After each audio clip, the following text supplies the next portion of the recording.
Hello guys, இன்றைக்கி நம்ம சேனலில் என்ன ரெசிபி பார்க்க போகிறோன்னா ஒரு ஸ்வீட்டான ஸ்நாக்ஸ் ரெசிபி தான் பார்க்க போகிறோம்.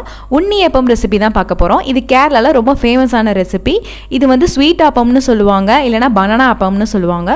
அவ்வளோ டேஸ்ட்டாக இருக்கும், சாஃப்டாக இருக்கும். இந்த உண்ணியப்பம் ரெசிபி வந்து ஏதாவது வீட்டில் ஃபெஸ்டிவல்ஸுக்கு செய்வாங்க, இல்லைனா காலையில் பிரேக்ஃபாஸ்ட் இல்லைனா ஈவினிங் ஸ்நாக்ஸாக கூட செஞ்சு சாப்பிடுவாங்க. வாங்க எப்படி செய்கிறதுன்றதை பார்ப்போம்.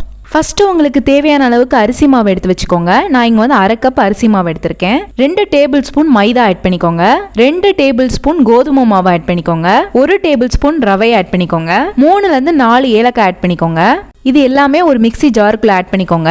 ஸ்வீட் பணியாரம், ஸ்வீட் ஆப்பம் செய்யணும்னா கண்டிப்பாக இந்த மாதிரி ட்ரை பண்ணி பாருங்கள், ரொம்பவே டேஸ்ட்டாக இருக்கும்.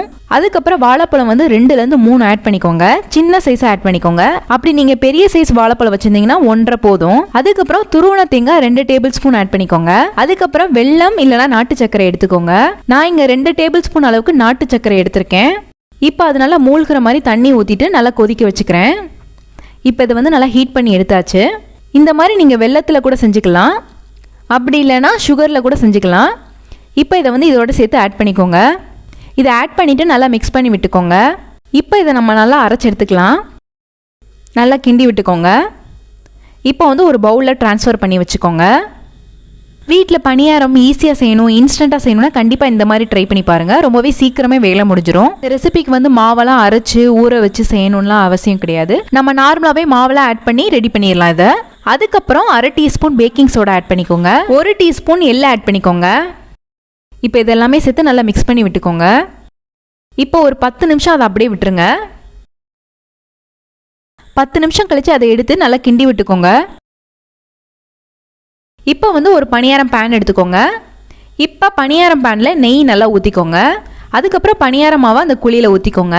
மோஸ்ட்லி இந்த ரெசிபிக்கு வந்து நெய் ப்ரிஃபர் பண்ணுங்கள். நெய்யில் வந்து இது சுட்டால் தான் நல்லாயிருக்கும். அப்படி உங்ககிட்ட நெய் இல்லைன்னா மட்டும் ஆயில் ஆட் பண்ணுங்கள். ஏன்னா இது வந்து நெய்யில் செஞ்சால் தான் ரொம்ப டேஸ்ட்டாக இருக்கும். ஸோ வந்து நெய்யிலே இதை சுட்டு எடுத்துக்கோங்க.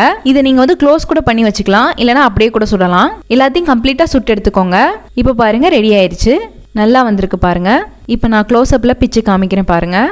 உள்ளுக்கெல்லாம் நல்லா சாஃப்டாக வெந்துருச்சு. ரொம்பவே டேஸ்ட்டாக இருக்கும். அவ்வளோதான், ரொம்பவே ஈஸியான சிம்பிளான உண்ணியப்பம் ரெடி ஆயிடுச்சு.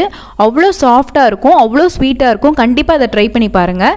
பனானா கோகோனட் சேர்த்ததுனால இன்னுமே டேஸ்ட் நல்லாயிருக்கும். அதுவும் நெய்யிலே நம்ம சுட்டதுனால அவ்வளோ மனமாக இருக்கும். கண்டிப்பாக இந்த ரெசிபியை வந்து ஃபெஸ்டிவலுக்கு எதுக்காக செஞ்சு பாருங்கள். இந்த ரெசிபி பிடிச்சிருக்குன்னு நினைக்கிறேன். பிடிச்சிருந்தா லைக் பண்ணுங்கள், ஷேர் பண்ணுங்கள், கமெண்ட் பண்ணுங்கள். மறக்காமல் சேனலை சப்ஸ்கிரைப் பண்ணுங்கள். இன்னொரு வீடியோவில் பார்க்குறேன். பாய்.